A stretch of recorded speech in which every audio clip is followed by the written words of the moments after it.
प्यारे बच्चों, आज हम लोग इस वीडियो के माध्यम से दो चरों वाले रैखिक समीकरण के वस्तुनिष्ठ प्रश्नों को देखने जा रहे हैं। जैसा कि आप लोगों को पता होगा कि पिछले वीडियो के माध्यम से हम लोग बहुपद के सारे ऑब्जेक्टिव क्वेश्चन को देख चुके थे। आज हम इस वीडियो के माध्यम से शुरू कर रहे हैं दो चरों वाले रैखिक समीकरण के ऑब्जेक्टिव क्वेश्चन को। इससे पहले आपको जानकारी मैं दे दूं कि इस चैप्टर का डिटेल में ऑलरेडी वीडियो बना दिया गया है, उसमें सारे बेसिक भी बताए गए हैं और एनसीईआरटी के हर एक प्रॉब्लम का सॉल्यूशन आपको उस वीडियो के माध्यम से मिल जाएगा। अब हम ऑब्जेक्टिव क्वेश्चन का डिस्कशन करने जा रहे हैं। इसमें से सबसे पहला क्वेश्चन उठाते हैं। कह रहा है कि इनमें से कौन दो चर वाले रैखिक समीकरण है। जैसा कि आपको बताया गया कि अगर ax plus B Y plus C equal to 0 इस फॉर्म में कोई समीकरण हो तो इसे हम लोग दो चर वाले रैखिक समीकरण कहते हैं। तो यहाँ पर देख सकते हैं x भी हो और y भी हो इसके साथ, और कांस्टेंट हो अथवा ना हो इससे कोई फर्क नहीं पड़ता है। कांस्टेंट नहीं होने का मतलब कि कांस्टेंट का वैल्यू 0 हुआ, कांस्टेंट होने का मतलब कि कांस्टेंट का वैल्यू कोई भी संख्या आपका हो सकता है। तो हम देख रहे हैं कि दूसरा नंबर ऑप्शन ही हमारा बता रहा है कि एक चर x है, दूसरा चर y है और यह आपका एक समीकरण बन रहा है। दूसरे नंबर में हम लोग देखें कि यह पूछता है कि इनमें से कौन दो चर वाले रैखिक समीकरण है। सेम प्रॉब्लम है। तो दो चर आप देखिए किसमें है, इसमें सिर्फ एक चर है, इसमें भी सिर्फ x है, इसमें भी सिर्फ x है, इसमें x और y दोनों है, इसलिए दो चर वाले समीकरण ये 4 नंबर हो जाता है। फिर वही चीज़ पूछता है कि दो चर वाले रैखिक समीकरण कौन सा है। देख सकते हैं ये 3 नंबर में x और y दोनों हैं, तो यह 3 नंबर इसका आंसर हो जाएगा। इसके बाद हम लोग आगे बढ़ते हैं। ये आपका दिया गया है क्या कि -2x plus 3y equal to 6 को ax plus B Y plus C में व्यक्त करके a b c का मान ज्ञात कीजिए। तो ax plus B Y plus C equal to 0। तो देख रहे हैं ये समीकरण जो है हूबहू इस समीकरण पे अभी थोड़ा सा इसमें कमी है। तो इसको -2x लिखें और 3y लिखें और 6 को लेफ्ट साइड में ले आए तो -6 इक्वल टू 0 हो जाएगा। अब दोनों को कंपेयर करते हैं, तुलना करते हैं। कंपेयर करने का मतलब इस दोनों का तुलना करते हैं। तो तुलना जब करते हैं a के जगह पे -2 दिख रहा है, b के जगह पे हमको 3 दिख रहा है और c के जगह पे -6 दिख रहा है। तो a b c का मान निकल गया। जो भी आंसर होगा जैसे देख सकते हैं a का -2, b का 3, c का -6, ये 3 नंबर में है हमारा। उसी तरह से 5 नंबर भी है आपका x माइनस वाई बटा 5 माइनस 10 इक्वल टू 0 है, और इसको कंपेयर करना है ax plus B Y plus C बराबर 0 से कंपेयर करना है। तो कंपेयर कैसे करेंगे भाई, तुलना कैसे करेंगे। देखिए ax के साथ यहाँ कुछ नहीं है तो 1 समझिए, तो a के जगह पे 1 आ गया आपका। अब b के जगह पे जो है देखिए y के साथ क्या है, माइनस भी है और समझिए कुछ नहीं है तो यहाँ 1 है। तो b का वैल्यू यहाँ पर ध्यान देंगे -1/5 ले लेंगे। c के जगह पे हम देख रहे हैं क्या है भाई, -10, माइनस रहे तो माइनस को जरूर ले लेना है, माइनस को नहीं छोड़ना है। तो अब आप मिला के देख सकते हैं किस में क्या है, और इस चारों में से आपको अगर मिल जाता है, इसमें देखिए ये आपका 4 नंबर में हमारा आंसर दिख रहा है। ये तीनों चीज़ जो है यहाँ से मैच कर रहा है। इसके बाद 6 नंबर का क्वेश्चन हम लोग देखते हैं। 6 नंबर में आपका दिया गया है 6 नंबर में देखिए क्या दिया गया है कि इतना को व्यक्त करने के लिए ABC का मान निकालिए। तो यहाँ देख सकते हैं A के जगह पे हमारा 2 है, अब B के जगह पे हमारा 3 है और C के जगह पे हमारा -9 है। चूँकि 9 को जब इधर लाएंगे, लेफ्ट साइड लाएंगे, तो यह माइनस में आ जाएगा। तो अब इसको मिलाते हैं, A2, 3 और -9 किस में है, ये 2 नंबर में है हमारा, A2, B3 और C-9। उसी तरह से यह भी है आपका, इसको हम क्या लिख सकते हैं, 2x plus 5y equal to 0 लिख सकते हैं। इसको हम लेफ्ट साइड में ले आएंगे। अब इसको कंपेयर करते हैं तो a के जगह पे 2 है आपका, b के जगह पे 5 है, a के जगह पे 2, b के जगह पे 5 और c के जगह पे कहेंगे कि कुछ नहीं है सर, नहीं ना है कुछ। तो यहाँ पर देखिए c के जगह पे कुछ नहीं है तो क्या मानेंगे, 0 ले लेंगे। तो अब इसको मिला के देखते हैं कौन सा आंसर है, ये 3 वाला आंसर है। a है 2, b है 5 और c है आपका 0।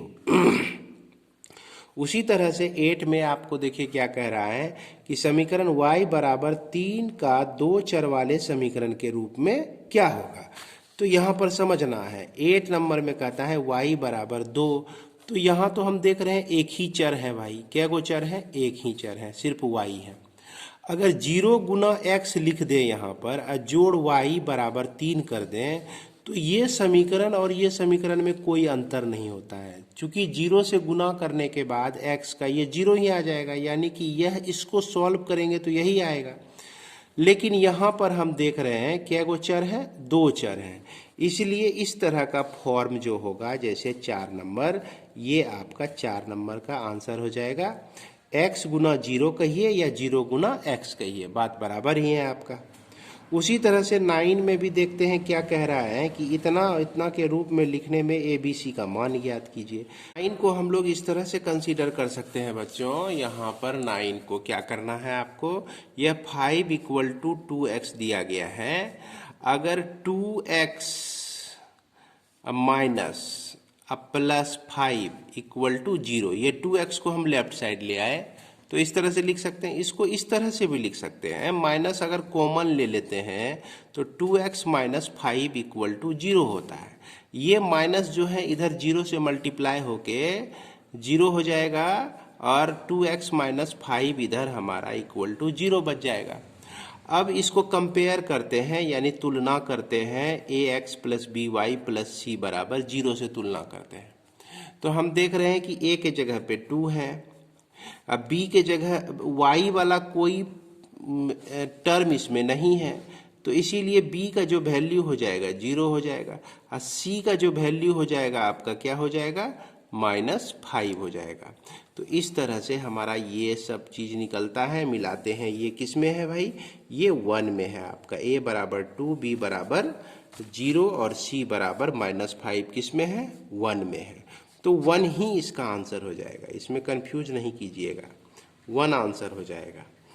इसके बाद हम लोग देखते हैं और 10 नंबर को। तो 10 नंबर में देखिए क्या दिया गया है, 10 नंबर में दिया गया है आपका समीकरण x माइनस 4 बराबर √3y दिया गया है। और इसको क्या लिख सकते हैं, x √3y को लेफ्ट साइड ले आइए तो √3y माइनस 4 इक्वल टू 0। अब इसको कंपेयर करेंगे यानी तुलना करेंगे ax plus by plus c बराबर 0 से। a के जगह पे कुछ नहीं है तो यहाँ 1 है, लेकिन सिर्फ x है इसीलिए a का वैल्यू 1। अब b के जगह पे क्या हो जाएगा, -√3 हो जाएगा और c के जगह पे -4 हो जाएगा। अब मिलाते हैं हम लोग, ये कौन सा आंसर है, 3 नंबर में है। a बराबर 1, b बराबर -√3 और c बराबर -4। इसके बाद 11 नंबर में चलते हैं। इसमें क्या कह रहा है 11 नंबर के प्रॉब्लम में कि एक नोटबुक की कीमत कलम की कीमत के 2 गुनी है। तो नोटबुक का कीमत x तो कलम का कीमत से यह 2 गुनी है और कलम की कीमत जो है हम लोग क्या मान लिए, y मान लिए। तो जैसे मान लीजिए कि कलम 5 रुपया में मिलता है तो 5 गुना 2 कर दिए, यहाँ 2 डाल दिए हैं तो 10 हो गया। तो ये हो गया आपका कॉपी का कीमत, है ना, नोटबुक का कीमत, जिसको क्या कहते हैं, नोटबुक कहते हैं। 2 गुनी है तो इस तरह से हम लोग 2 गुनी करके लिख सकते हैं। इस कथन को निरूपित करने वाले 2 चर वाला एक रैखिक समीकरण देखिए कौन सा है। तो x बराबर 2y हमको मिला है तो 2y को हम इधर कर देंगे तो x माइनस 2y बराबर 0 हो जाएगा। तो अब ढूंढते हैं x माइनस 2y बराबर 0 किस में है, पहले नंबर में है। इसके बाद आगे चलते हैं 12 नंबर देखते हैं। क्या कहता है, y बराबर 3x प्लस 5 के लिए कौन सा विकल्प सत्य है। तो अब इसके लिए कौन सा विकल्प सही है, तो हमने बताया था कि इस तरह का जो रैखिक समीकरण होता है इसके कितने हल होते हैं भाई, अनेक हल होते हैं। कितने हल होते हैं, अनेक हल होते हैं। इसी अनेक को हम लोग लिखते हैं अपरिमित रूप से अनेक हल। देखिए अनेक हल वाली बात आ रही है इसमें, तो इसका आंसर क्या हो जाएगा, 3 हो जाएगा। इसके बाद हम लोग को देखना है क्वेश्चन नंबर 13। इसमें क्या कह रहा है कि x का वैल्यू 2 है और y का वैल्यू जो है आपका 1 है। तो समीकरण 2x प्लस 3y बराबर k में k का मान ज्ञात कीजिए। तो k का मान ज्ञात करना है, x के जगह पे 2 रख सकते हैं तो 2 गुना 2 हो गया, y के जगह पे 1 रख सकते हैं तो 3 गुना 1 हो गया बराबर k। 2 दूना 4 और जोड़ 3 बराबर k, यानी 7 बराबर k, यानी k का वैल्यू कितना निकल गया, 7 निकल गया, 7 निकल गया। तो 7 देखते हैं 3 में है आंसर यहाँ पर। उसके बाद 14 नंबर चलते हैं हम लोग। निम्नलिखित निम्न हलों में से कौन समीकरण का हल है। तो 2x प्लस वाई बराबर 7 ये दिया गया है। अब पहले 1 को रख के देखते हैं, तो इसमें x बराबर 2 है, y बराबर 3 है। देखते हैं इसको रख के कि दोनों बराबर आता है कि नहीं। तो यहाँ 2 गुना 2, x के जगह पे 2 रख दिए और y के जगह पे 3 रख दिए। तो यह देखिए इधर 7 है तो इधर 4 3, यह भी क्या हो जाता है, 7 हो जाता है। यह भी क्या हो जाता है आपका, 7 हो जाता है। लेकिन अगर आप इसको रखते हैं, जैसे x का वैल्यू 3 और y का वैल्यू 2 रखते हैं, किसमें भाई, 2x प्लस वाई बराबर 7 में, तो 3 गुना x के जगह पे 3 है तो 2 गुना 3 हो गया। अब फिर y के जगह पे 2 है तो 3 2 जा 6 प्लस 2 है ना, 6 प्लस 2, तो यह आपका 8 आ गया। क्या आ गया, 8 आ गया। तो 8 7 के बराबर नहीं हो सकता है, इसीलिए यह हमारा आंसर नहीं होगा। उसी तरह यह भी आंसर नहीं होगा। इतना वैल्यू रखने पर जो है यह समीकरण 7 के बराबर नहीं आता है, इसीलिए हमारा क्या आंसर हो जाएगा, जिसके चलते दोनों तरफ बराबर आ जाए। तो सिर्फ इसके चलते आ रहा है दोनों तरफ बराबर, तो यही आंसर हो जाएगा। निम्नलिखित में से कौन समीकरण का हल है, अब इसमें ढूंढते हैं। उसी तरह से हम लोग क्या करेंगे कि ये आपका x बराबर 4y है। पहला नंबर आंसर क्या दिया गया है, पहला नंबर में x बराबर 1 और y बराबर 4। तो x का वैल्यू 1 रख दिए और 4 और y का वैल्यू 4 रख दिए। तो 1 बराबर 16, ये क्या सत्य है, तो यह असत्य है। तो ये असत्य है, तो यह पहला नंबर नहीं होगा। दूसरा नंबर देखते हैं, x बराबर 4 है और y बराबर 1 है। किस समीकरण में रखना है, ये जो समीकरण दिया गया है, x बराबर 4y दिया गया है। x के जगह पे हम क्या रखते हैं, 4 रखते हैं, और y के जगह पे क्या रखना है, हमको 1 रखना है। तो इस तरह से 4 इक्वल टू 4 आपका आ जाता है, यानी कि दूसरा हमारा क्या हो जाएगा, सही हो जाएगा। इसी तरह से हम लोग बनाते चले जाएंगे। इसके बाद आगे देखते हैं हम लोग, ये कहता है कि निम्नलिखित में से कौन समीकरण का हल है, वही काम करेंगे हम लोग। ये x माइनस 2y बराबर 4, तो पहला नंबर है 0 0, तो 0 0 लिए, x के जगह पे 0 रखना है, y के जगह पे 0 रखना है।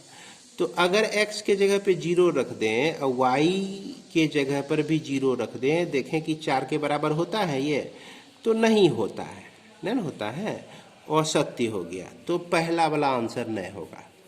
फिर 0 4 को लेके देखते हैं हम लोग, x का वैल्यू 0, y का value 4, x minus 2y equal to 4 है। x के जगह पे 0 रख देंगे और y के जगह पे हम लोग 4 रख देंगे, तो e हो गया इक्वल टू 4 के बराबर होता है, नहीं होता है, क्योंकि 4 दूना 8 बराबर 4, यह भी आपका क्या हो गया, असत्य हो गया।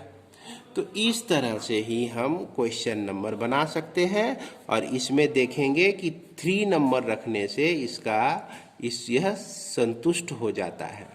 उसके बाद 18 में भी इसी तरह से बनाना है, जिसका आंसर आपका 4 आ जाएगा। 19 में भी आप इसी तरह से बनाएंगे, चूँकि 2-3 प्रॉब्लम मैं बता चुका हूँ बच्चों, इसीलिए उम्मीद करते हैं कि बारी बारी से इसको x का वैल्यू, y का वैल्यू, x का वैल्यू, y का वैल्यू रख के इसको चेक कर लेंगे, तो यह इसका आंसर आपका 1 आ जाएगा। देखिए x के जगह पे 1 रखते हैं, y के जगह पे 3 रखते हैं, तो लेफ्ट साइड में भी 4 हो जाता है, राइट साइड में भी हमारा 4 होता है, तो इसीलिए 19 नंबर का आंसर 1 हो जाएगा। अब कह रहा है कि इसमें से कौन हल नहीं है। नहीं है मतलब कि अगर आप 07 को रखते हैं किस में भाई, 20 नंबर में x + y = 7, तो 0 + 7 = 7, तो 7 = 7, ये बराबर आ गया, तो यह सत्य है। तो जिसके चलते असत्य निकलेगा, जैसे ये 2 और 3 रखते हैं हम लोग, है ना, चौथा ऑप्शन जब रखते हैं किस में, x + y = 7 में, तो x के जगह पे 2 रख दिए और y के जगह पे 3 रख दिए, तो देखिए तो ये 7 के बराबर होता है, तो नहीं होता है 7 के बराबर, तो एगो असत्य यही निकल रहा है आपका। तो यहाँ पूछ भी रहा है कि कौन सा हल नहीं है, तो यही 4 नंबर हल नहीं हो जाएगा। इसका कौन सा हल है, तो इसको आप चेक करते हैं, इसका 1 हो जाएगा। इसका हल नहीं है, उसी तरह से जिस तरह से आप 20 बनाए उसी तरह से इसको भी बना सकते हैं, 4 नंबर हो जाएगा। इसमें से कौन सा हल है, तो उसी तरह से चेक करेंगे हम लोग। चलिए फिर से डिस्कस करते हैं हम लोग। x - y = 2 है। अब पहला पॉइंट है 2, 1, तो यहाँ पर x के जगह पे 2 रखें और y के जगह पे 1 रखें, तो देखिए तो बराबर होता है 1 = 2, जो कि असत्य है ना, ये दोनों बराबर नहीं हो सकते हैं आपका। उसके बाद 4, 2 लेते हैं, तो 4, 2 जब लेंगे ना, तो x के जगह पे हम क्या रखेंगे, 4 रखेंगे, x के जगह पे 4 रखेंगे और y के जगह पे 2 रखेंगे, तो ये आपका 2 = 2 बराबर आ जाता है, तो इसीलिए यह 4, 2 हमारा आंसर हो जाएगा। उसी तरह से 24 भी बना सकते हैं, 25 भी बना सकते हैं, 26 का भी हल, 27, 28, है ना, इसी तरह से बना सकते हैं। एक और हम लोग क्वेश्चन देखते हैं, 28 नंबर देखते हैं। तो 28 में देख रहे हैं कि दिया गया है y = 2x दिया गया है, y = 2x दिया गया है, और पहला जो हल कह रहा है 1, 2, तो x के जगह पे 1 और y के जगह पे 2, तो 2 रख दिए y के जगह पे और 2 × 1 रख दिए, तो देखते हैं 2 = 2 आ गया, दोनों बराबर आ गया, तो इसका आंसर पहला ही हो जाएगा। इसके बाद 29 नंबर देखिए। 29 नंबर में क्या कह रहा है कि यदि बिंदु 3, 4 समीकरण के आलेख पर स्थित है तो a का मान निकालिए। तो ये समीकरण 3y = ax + 7 है और 3, 4 इसके आलेख पर इसी को संतुष्ट करता है। तो क्या करेंगे, 3 × y के जगह पे 4 रख देंगे हम लोग, बराबर a × x के जगह पे 3 है, अब जोड़ 7, तो 4 × 3 = 12 बराबर a 3a + 7 हो जाएगा। अब इसको आप ऐसे भी लिख सकते हैं, 3a + 7 = 12 लिख सकते हैं, उल्टा करके लिख सकते हैं। तो 3a = 12 - 7 = क्या हो गया, 5 हो गया। अब इसको सॉल्व करते हैं तो a = 5/3 आता है आपका। हम ढूंढेंगे 5/3 कहाँ है, तो ये 2 नंबर में आपका 5/3 है। इसी तरह से x = 0, y = 4, तो किस समीकरण का हल है, तो x = 0 और y = 4 रखकर बारी बारी से हम लोगों को देखना है, किसमें, x = 4y में रख के देखते हैं। x के जगह पे 0 और 4 और y के जगह पे 4, तो क्या दोनों बराबर है, 4 0 कभी बराबर हो सकता है 16 के, तो क्या हो गया, असत्य हो गया। तो भाई इसका तो नहीं है, होगा पहला नंबर का नहीं होगा। अब दूसरा नंबर उठाते हैं, y = 2x + 4 दिया गया है। और x का वैल्यू दिया गया है आपका 0 और y का वैल्यू दिया गया है कितना 4 दिया गया है। तो x के जगह पे 0 रखना है, y के जगह पे 4 रखना है, तो यहाँ रख देंगे 4 इक्वल टू 2 इंटू 0 प्लस 4। तो यह आपका 4 इक्वल टू 4 निकल जाता है। तो इससे क्या साबित हुआ भाई, ये दूसरा नंबर जो है आपका सही है, ऑप्शन है ना। इसी तरह से बढ़ते हैं हम लोग आगे और देखते हैं और भी कुछ क्वेश्चन को। तो यहाँ पर आप देख सकते हैं क्वेश्चन नंबर 31। दो चर वाले रैखिक समीकरण का आलेख क्या होता है भाई, हमेशा एक सरल रेखा होती है, इसको ध्यान में रखेंगे। y अक्ष का समीकरण जो होता है, y अगर बोले तो x बराबर 0 होता है, और x अक्ष का समीकरण अगर कहा जाए तो y बराबर 0 होता है। अगर y अक्ष का समीकरण कहा जाए तो क्या होता है, x बराबर 0 होता है। तो ये सब चीज की जानकारी आपको बहुत पहले दी जा चुकी है। आप नेट सर्च करके ढूंढ सकते हैं, मेरा ये पढ़ाया हुआ है, आप इसको शुरू से अंत तक भी देख सकते हैं। ये सब छोटी मोटी बातें जो हैं बहुत विस्तार तरीके से बताया गया है, समझाया गया है। तो बच्चों अगर आप उसको देख लेते हैं तो वह आपके लिए फायदेमंद होगा। जैसे 33 में देखिए x बराबर 0 का समीकरण किसका समीकरण है, x बराबर 0 है तो यह y अक्ष का समीकरण हो जाएगा, तो y अक्ष का समीकरण हो जाएगा। y बराबर 0 है, y बराबर 0 है तो यह x अक्ष का समीकरण हो जाएगा, x अक्ष का समीकरण हो जाएगा। x बराबर a का आलेख y अक्ष के समांतर होता है। तो देखिए x बराबर a का जो आलेख होता है ना, इस तरह से होता है, वो y अक्ष के समांतर होता है। किसके समांतर होता है, y अक्ष के समांतर। तो क्या लिख देंगे हम लोग, y अक्ष के समांतर होता है एक सरल रेखा। तो एक सरल रेखा में होती है, x बराबर a जो होती है ना, एक सरल रेखा में होती है जो y अक्ष के समांतर होता है। और उसी तरह से y बराबर a जो होता है क्या होता है, एक सरल रेखा ही होता है। हमेशा ध्यान रखिए, रैखिक समीकरण कहने का मतलब कि उसका जब ग्राफ खींचेंगे हम लोग, क्या खींचेंगे, ग्राफ खींचेंगे तो एक सरल रेखा आएगा, एक लाइन ही आएगा हमारा। क्या रैखिक समीकरण y बराबर 3x का आलेख मूल बिंदु से होकर जाता है, तो हाँ जाता है भाई। क्यों, कैसे पहचानेंगे हम लोग, अगर c नहीं दिया रहे तो मूल बिंदु से होके जाती है, याद रखिएगा। जैसे ax plus by plus c equal to 0 होता है ना, अगर c नहीं दिया रहे, देखिए इसमें c नहीं ना है, तो इसलिए क्या कहेंगे, मूल बिंदु से होकर जाती है। इसके बाद हम लोग आगे बढ़ते हैं और देखते हैं क्वेश्चन नंबर 38। क्या रैखिक समीकरण का आलेख मुख्य बिंदु से होकर गुजरती है, तो क्या कहेंगे, हाँ गुजरती है। देखिए इसमें भी आपका c नहीं दिया गया है। क्या रैखिक समीकरण का आलेख मूल बिंदु से होकर जाएगी, तो नहीं जाएगी, क्योंकि इसमें देखिए x y का कुछ भी गुणक हो लेकिन अलग से 4 है, एक कांस्टेंट है इसमें, इसलिए यह नहीं जाएगी। क्या आलेख किन बिंदु से होकर गुजरती है, इनमें से किन बिंदु से होकर गुजरती है, तो x बराबर 3 जो है इसका ग्राफ अगर आप देखेंगे तो कैसा मिलेगा, 1 2 3, चलिए और इस तरह से खींच दीजिए, यही हो गया x बराबर 3 का ग्राफ। तो किस बिंदु से होके जा रही है, तो यह आपका 3 0 से होके जा रही है। यहाँ से देखते हैं 3 0 है कि नहीं, और 3 2 3 0 3 1 -1 और 3 -2 इधर आता है, 3 -3 आता है इधर, है ना, और ऊपर चलते हैं तो 3 1 आता है, इसके बाद 3 2 आता है, इसके बाद 3 3 आता है।